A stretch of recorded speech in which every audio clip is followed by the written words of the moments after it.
Talk about with a local education leader.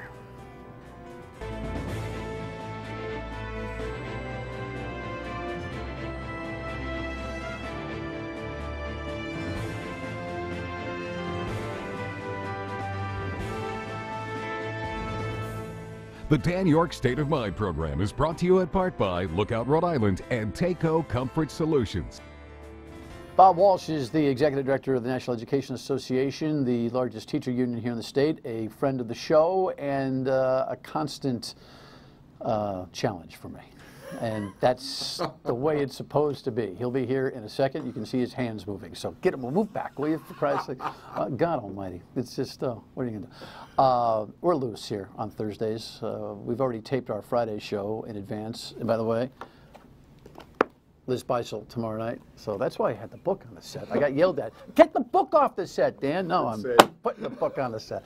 Anyway, look, it's okay to laugh this week and to be a little punchy, because this coronavirus stuff, I think, has got a lot of people a little tight, perhaps twisted. Here's the headline on the Trump aspect of this, and he urges calm, and I think that's an appropriate thing to do. Of course, it's all about his credibility foundationally, right? I think that's where the rubber's going to meet the road in terms of the psychology of the country. Here's an excerpt from his press conference.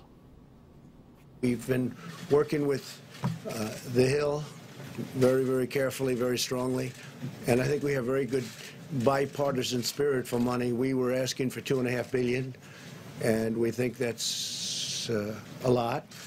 But the Democrats, and I guess Senator Schumer, wants us to have much more than that. And normally in life I'd say, we'll take it. We'll take it. If they want to give more, we'll do more. We're going to spend whatever's appropriate. Hopefully we're not going to have to spend so much, because we really think we've done a great job in keeping it down to a minimum.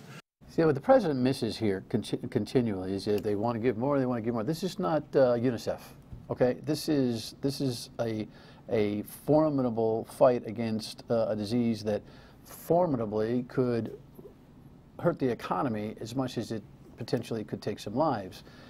Congress wants leadership. I don't care if you're a Democrat or Republican. Congress wants to know what's the nut, you know, what resolves the problem. That the funding source is saying, wait a second, you're not asking for enough money, ought to be apparently problematic for the president and the people who advise him. And you could see the tension in that press conference last night between CDC officials who are trying to appropriately inform about the realities and the lack of fear or panic, while he's minimizing this thing and doing the math in his own head, going, well, you know, it's 40, it's 15, and it's 0 now. It's gonna be okay, because he's driven by one thing, and that is the market. And the market is going to react actually to his neuroses more than his pragmatism, I think, over this whole thing. I think we got to just remain calm. Listen, I've had a moment or two thinking, oh my God, you know, don't go near anybody, don't touch anybody. Can I go to the game this weekend? I got to call the game at URI. There's going to be 6,000 people there. And then you got to go, wait a second, and listen to the experts. We're going to do our best next week to get some infectious disease specialists in here so we can understand that this thing, while it is not the flu, it operates like the flu. And it may have a higher rate of mortality in countries that can't address it as properly, and perhaps it'll even out here. And one can only hope that President Trump's hope about April, you know, having it wear down is true. Most likely not. But it's not going to be the end of the world, and everyone ought to just go with that consensus, it seems to me. In the meantime, let's bring the conversation. Oh, a couple other things on that, by the way. I wanted to mention the ex-Obama health advisor who calls Trump incoherent. Here's what we need to stop doing. In this particular case, we need to stop citing the obvious. We know he's incoherent on some of these things. We don't need to exacerbate it. I mean that, because we got to respect the presidency, hoping that he'll rise to the occasion. You know, beating him down just for breathing on this thing is not a good idea. Senator Whitehouse, by the way, on that funding thing, put out a press release today asking for $8.5 billion, which is what Chuck Schumer was talking about. Again, that's the dynamic of Mr. President. You know, lead us. Don't let us tell you what you need in terms of funding. In the meantime, coming home, the conversation amongst the couple with my guest Bob Walsh tonight is about this request for an additional tax rate for those who earn over $475,000 a year, which I guess is the threshold mathematically here in Rhode Island for the top 1%. Senator Bill Connolly is the lead advocate on this, and here's what was said. We often follow up the question where will we get the money for that?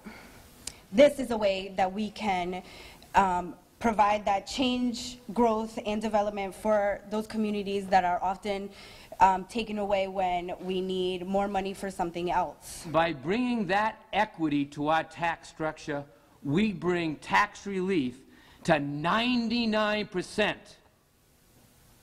of the taxpayers in the state of Rhode Island. Now, interestingly enough, we'll hopefully have Senator Connolly in here next week as well. He appeared on my radio show at 3 o'clock earlier today. I know that, even though we're taping it at 2 because he's scheduled. It's the kind of way the weird thing works. Welcome, my friend. It's good to see you. One of the things I'm going to tackle with Bill over this relief to 99% is ridiculous. He's not. Nobody's talking about tax cuts. By the way, you're part of this Revenue Rhode Island group. I am part of this. So you support this concept. Organizationally and personally, I support this concept. So you're not the formal spokes guy, but, I am not. But you are. Your I am aware of it. I was at the press conference. And you support I was there in the room when the clips that you played were. And you support the concept. Yeah, I have supported similar concepts for 30 years because over the years I participated in many tax study commissions. Governor Kucheri appointed me to his tax study commission. And it always comes down to the same formula. Where are we out of whack with the rest of the world? Our property taxes are too high, so correctly no one says touch the property tax. In fact, that's why we're reducing the auto tax, because it falls under the category of property tax. Then you move to the next source of income, sales tax. Our sales tax is high but narrow, so the only things they do in sales tax, and the governor has some pretty clever things in her budget to equalize sales tax. You know, they're going after a little here, a little there, that where we're a little lower than Massachusetts or Connecticut, and they're doing something on the liquor tax. They're getting rid of the excise tax and going back to a sales tax. They tried something that didn't work and going back to the old way. The hospital advocates will tell you the hospitals are taxed enough. The gambling revenue is not tax revenue, it's gambling revenue. It comes in as a set piece. So then what are you left with if you want to raise revenue? So we can have a fight about raising revenue. So where I agree with the conservatives is we should have a balanced budget. Where I disagree is I want to balance it on a higher number because we need more money for education. We need more money for infrastructure. Rhode Island is behind the 8 ball and has been since the banking crisis. We are falling further behind. Our teachers are paid less. Even on top of that, we're spending less on the kids in the public schools. That's part of my domain. The coronavirus issue you already addressed. You may not remember, we represent 280 professional employees at the Department of Health who are screaming for resources. Right now, long before President Trump did his announcement, they've been sitting in a conference room working on what Rhode Island's going to do for a response. And then another room down the hallway, they're working on the response to the opioid crisis, and every day they're out there making sure your water quality is good and you can eat in a restaurant without getting sick. Those require budgetary resources, and when we cut resources and don't have those resources, government can't work for the people of Rhode Island. Well, since you're on the budget part of it, we'll talk about the mechanics of this tax raise idea in our next segment, and then I want to talk about a couple of other educational issues. But all I'm asking for, and it seems like too large a ask because it just blows in the wind, is a zero-based budgeting process here by which some smart group, not the legislators themselves, but somebody, finally gets to a point where we say, let's build a state called Rhode Island, and let's talk about the things that we need to do to run the state efficiently, and let's see what silos are actually still effective, need enforcement or ridding, and let's figure out what does it take, for instance, to run that Department of Health, to do those things that you're saying. How much is it? And if we are funding it in a lesser or more way, we make adjustments. Right now, all we do is work from what we have and make adjustments from where we are, and that's bad budgeting, which causes bad tax policy. I don't disagree with you, Dan. I mean, that was. So Republican Governor Kucheri could put me on a tax study commission, and we can come up with conclusions we all agree on. You know that is a possible process to get to. It's just getting those conclusions implemented, and some become painful at the local community level, and people won't play, and that's local politics. Can we consolidate school buildings across borders? I'm all for it. I've already done it in 4 communities in the state. We represent 4 combined communities. We have 2 others that send their secondary students to other places to go to high school. We can make that work, but we have to be smart about it and have the conversation and be willing to leave your armor at the door and go in and have the real conversation. But there are critical needs we have in the state. Everyone agrees we need better roads and bridges. That costs money. Everyone agrees, and we hear it as a headline, we want to be competitive with Massachusetts in public education. Well, they spend more. They also had put a plan in place 25 years ago, and they stuck with it. They spend a lot more. They spend a lot more. No, the average teacher salary is over $10,000 higher. I don't They spend $2,000 more per kid. That's more. That's real more. Where are they at per pupil cost in Massachusetts? It's significantly higher than. It's not 2,000 more. Oh yeah. It's real numbers. We'll get the data. We'll do a show just on the numbers, and we'll get people who would not normally agree with me to do the math on it. Yeah, it's just the way it is. Now, part of that is salary. If we need to raise revenues, the best way to do it next.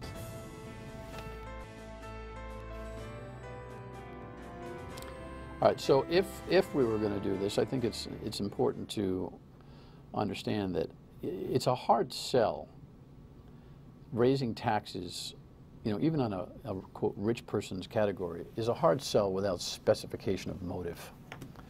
So there are a couple of different proposals out there. The one that got the most attention from Revenue Rhode Island is this growth of from 5.99% to 8.99%, the amount of taxation on earnings on adjusted gross income over $475,000. Which is the top 1% of income earners okay. in Rhode Island. But that particular proposal is, hey, we're down $130 million in a deficit, this can plug it.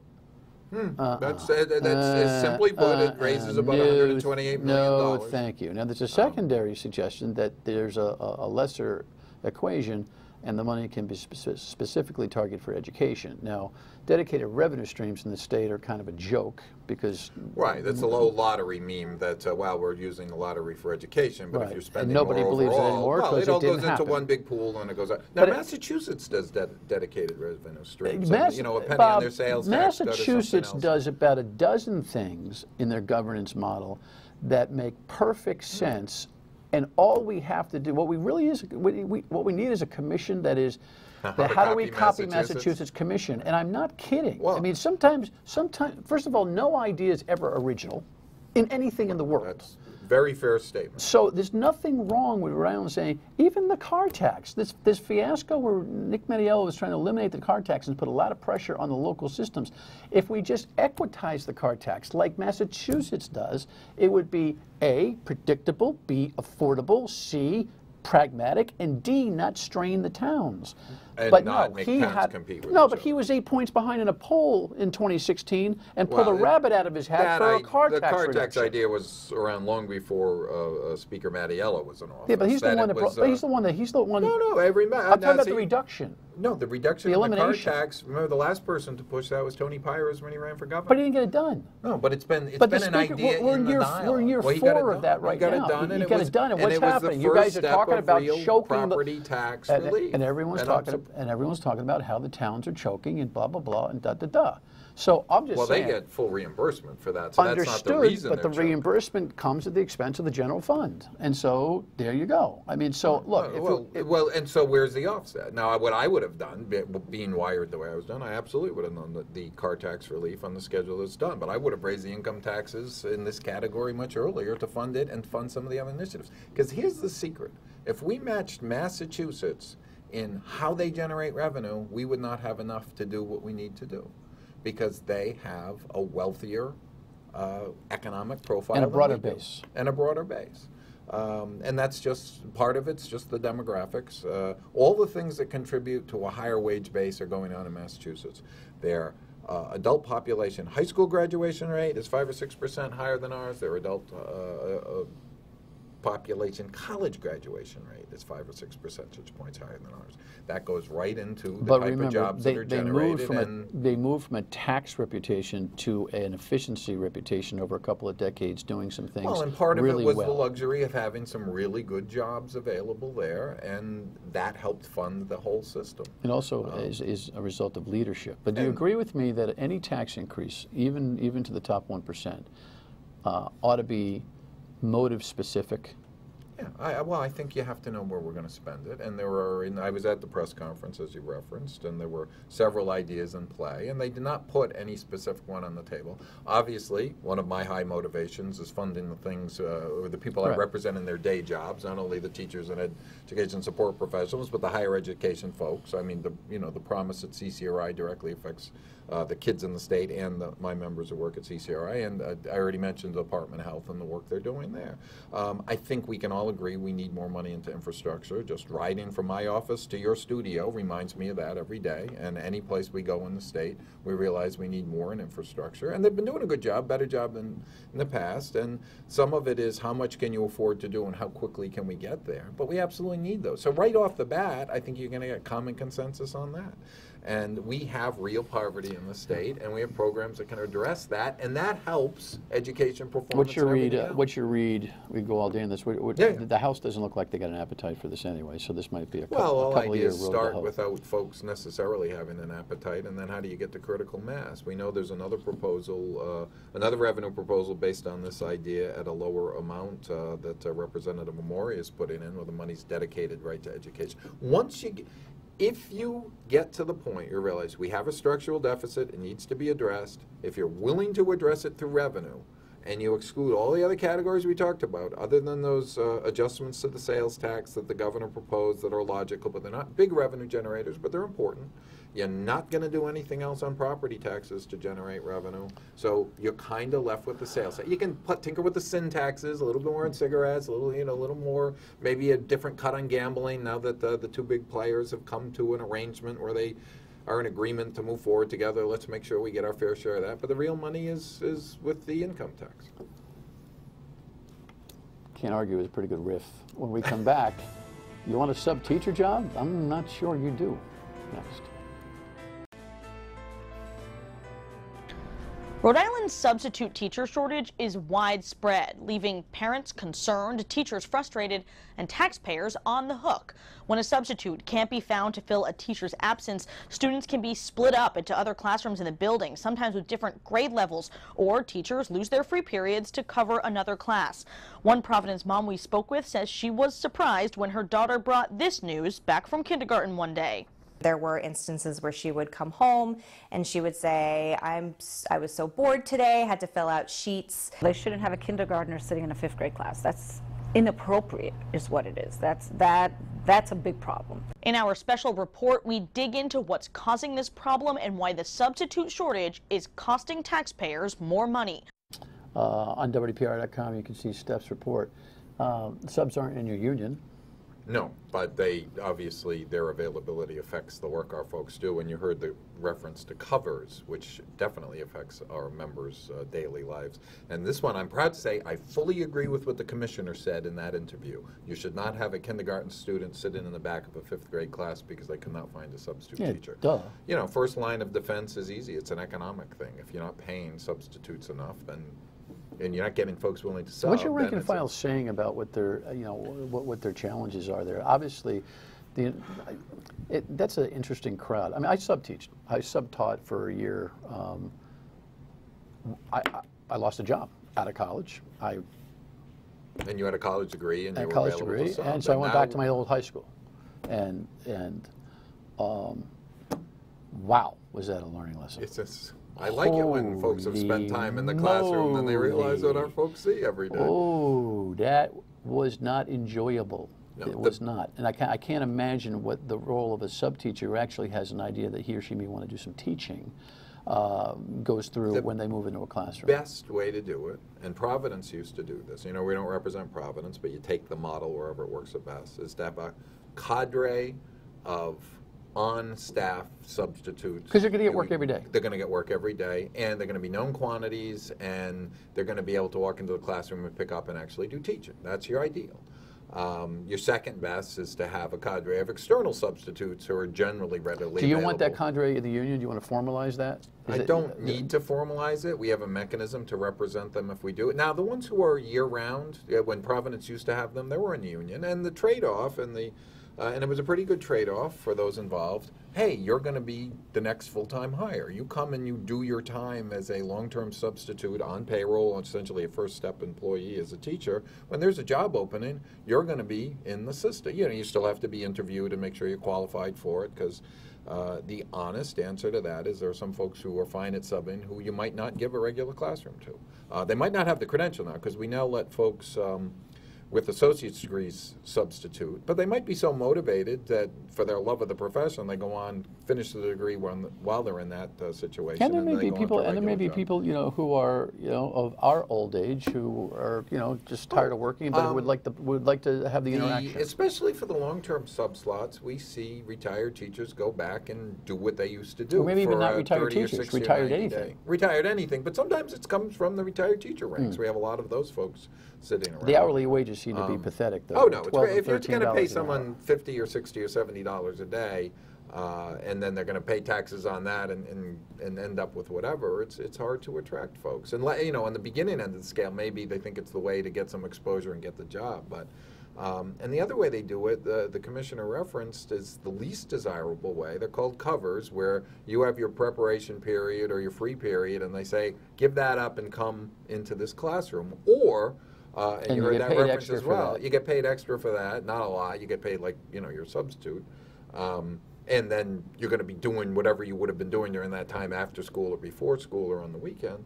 And the other way to do it is the worst of all possible ways, where they take that class of kids without someone there, and they'll send 5 of them next door to sit in the back of one teacher's room and another 5 to sit in there, and that's just crazy. What's your education initiative right now on Smith Hill, other than well, we're watching a lot of stuff. We're looking at the school funding formulas. Yeah, well, we're always trying to get a little bit out of you, Dan, but we're happy you're in the category that hopefully will pay more taxes. I didn't say I was. I'm well, just saying, well, I hope you are. I just, you know, yes. That's off the record. For your sake, I hope we get more tax money from you under this proposal. I have to do a few more shows, but well, that's right. Your hardest working man in show business, right? Yeah. We're paying attention to the results of the funding formula committee and how they're going to be redoing that. Obviously, we're paying attention to the budget. Where you started the show is kind of where you can end the show. Coronavirus is going to affect the budget. You think we have a structural deficit now? If there's going to be an economic impact because of significant health concerns in the community, that's a real thing. If folks are reluctant to go to the URI game in a month because they're out there, that means they're also reluctant to go to other community engagement things that generate taxes. If they're talking about not having the Olympics this year, maybe they're talking about not having a water fire or not having, we don't know how this is going to go. This is a plan for the worst and hope for the best situation, and fortunately we've got very professional people in Rhode Island planning for all contingencies. But we're going to have to see how that impacts. And that's why having budgets year after year that are on a tight margin with structural deficits, we need to get that addressed. So everything we talked about on the show tie in together. All right, then. Your teachers are going to be very concerned about this virus thing. Very much so. You know, very much you should have a seat at that table in terms of, but also at the same time, well, we need to be practical about this whole thing. It's got to be. There's got to be a level of. Don't be smart. Don't panic. Right. Don't get your advice from random people posting on the internet. Let's actually listen to the health professionals and do what they suggest that we do. All right. Sage advice. Final word, and we can back. Tomorrow night, Elizabeth DYSOM will be here. She has had a long and storied career at the ripe old age of 27. Her book is called Silver Lining, and she explains some of the life lessons she has learned, not only from the competition, from other experiences. I think you'll enjoy the show, so make an appointment for that. Talk to you at 3 on the radio, 2 on WPRO. Have a great evening. Thanks.